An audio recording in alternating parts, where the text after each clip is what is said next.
Olá, meus alunos do sexto ano. Vamos uma instrução, então, para essa semana aí do dia 27 a 31 de julho. O que vocês vão fazer, tá bom?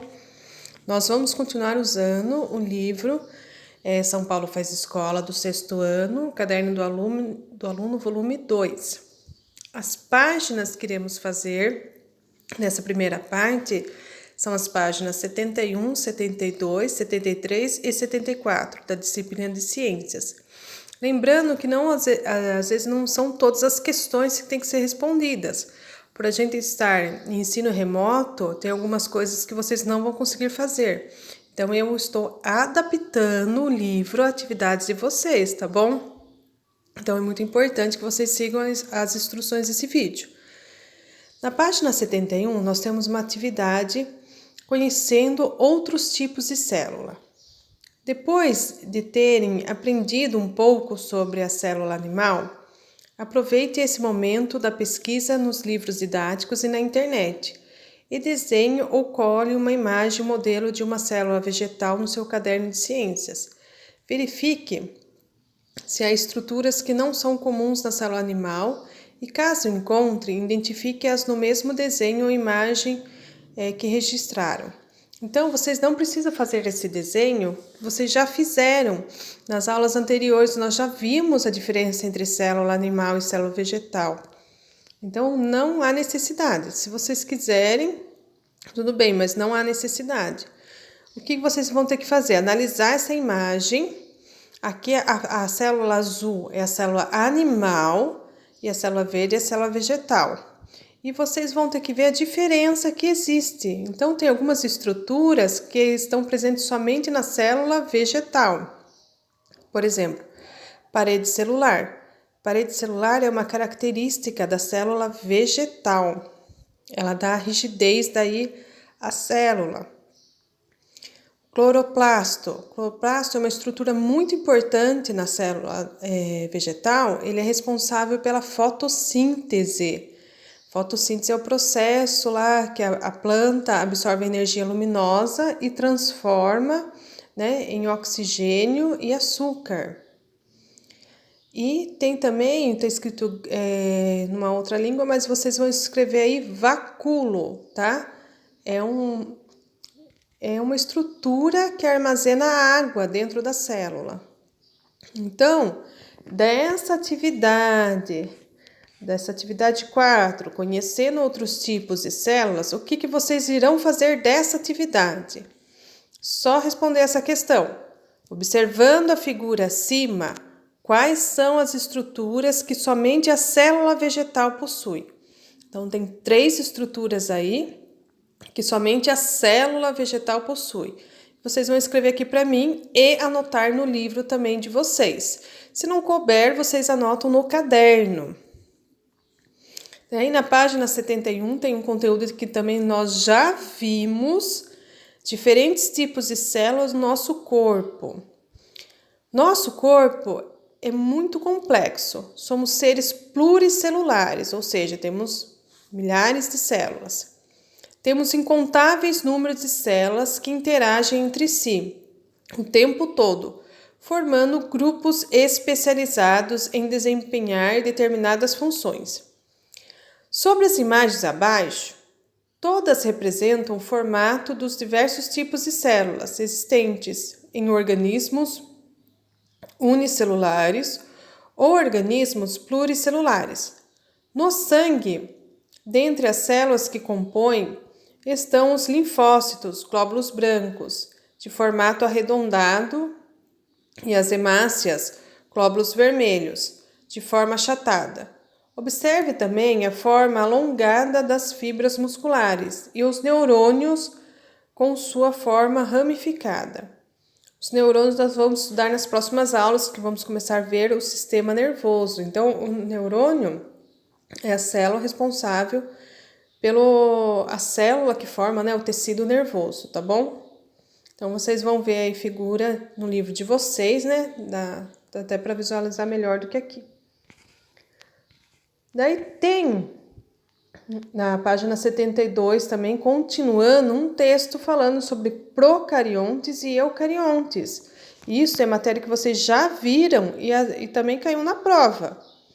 Então, além da diferenciação do tipo celular entre animal ou vegetal, as células ainda podem ser classificadas pela presença ou não de um núcleo.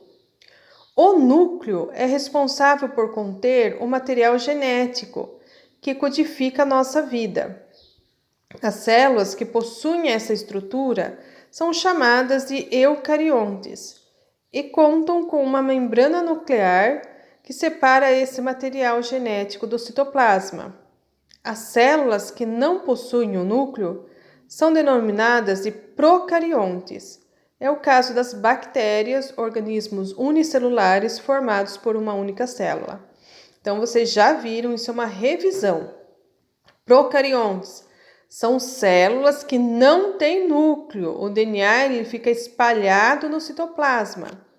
E eucariontes são células que possuem núcleo. O DNA fica então organizado dentro desse núcleo da célula. Vocês vão responder então dessa atividade. Em relação da página 72, dos procariontes e eucariontes, vocês vão responder essa questão. Diferencie procariontes de eucariontes. Se vocês quiserem grifar no texto, né, a resposta pode. E não esquece de responder aqui também online, tá bom? E daí na página 73 tem um texto falando sobre o microscópio, desvendando o microscópio. Se nós estivéssemos na escola, né, nossa escola tem um único microscópio óptico. A gente estaria fazendo essa aula, né, com o uso do microscópio. Infelizmente, não estamos. Então, vocês vão fazer o quê?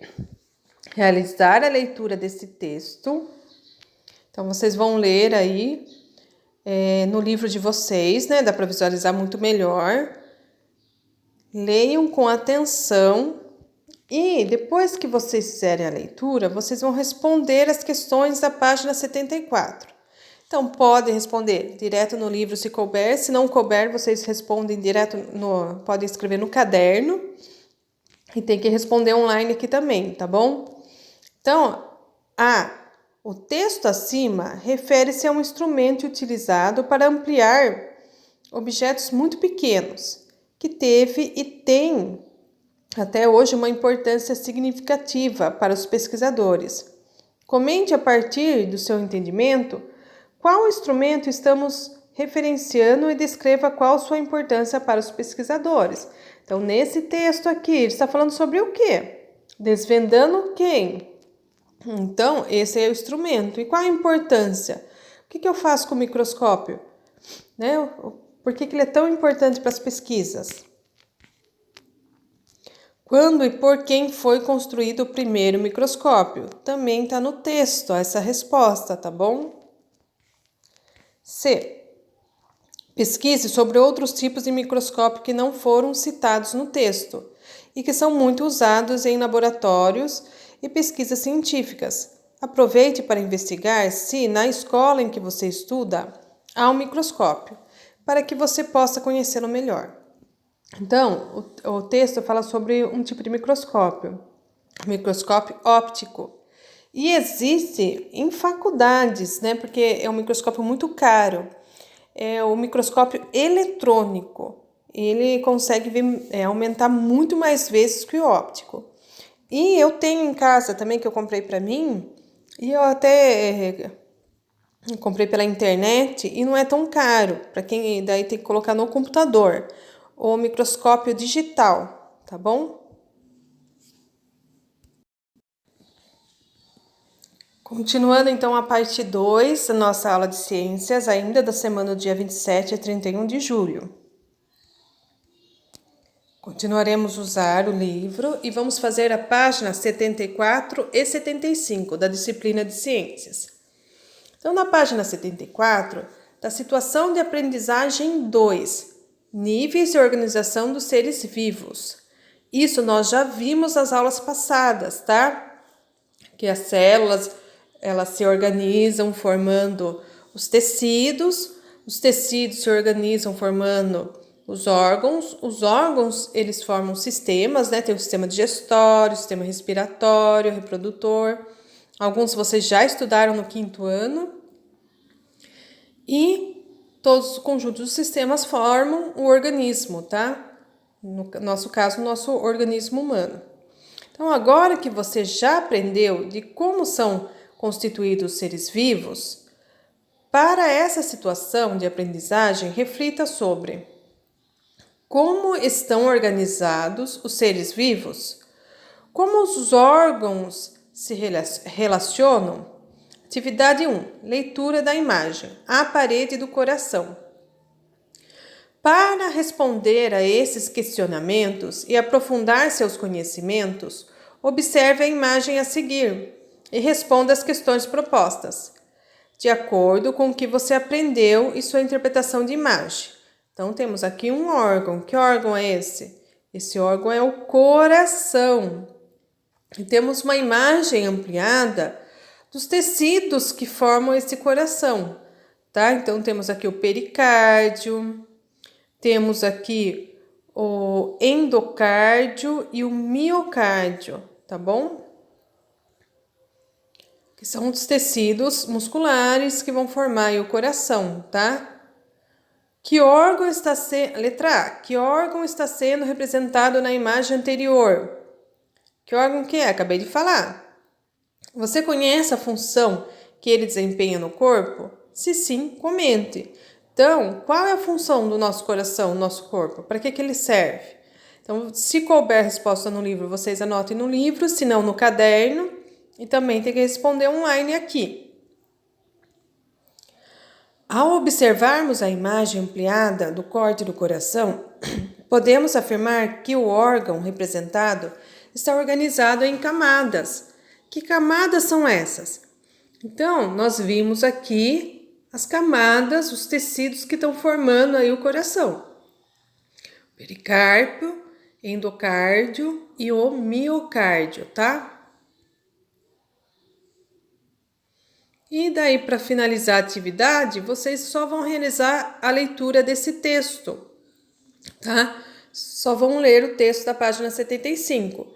Então, atividade 2, leitura do texto, organizando os seres vivos. Para ajudar a compreender melhor o conteúdo que estamos estudando, faça a leitura do texto, que está no quadro abaixo, e socialize com os colegas da turma, junto com o seu professor, o que você compreendeu do tema tratado no texto. Então, nós não estamos em sala de aula, vocês vão aí então dar uma lida nesse texto, organizando os seres vivos, tá? Para compreender aí a importância da formação aí dos sistemas do nosso organismo, tá bom?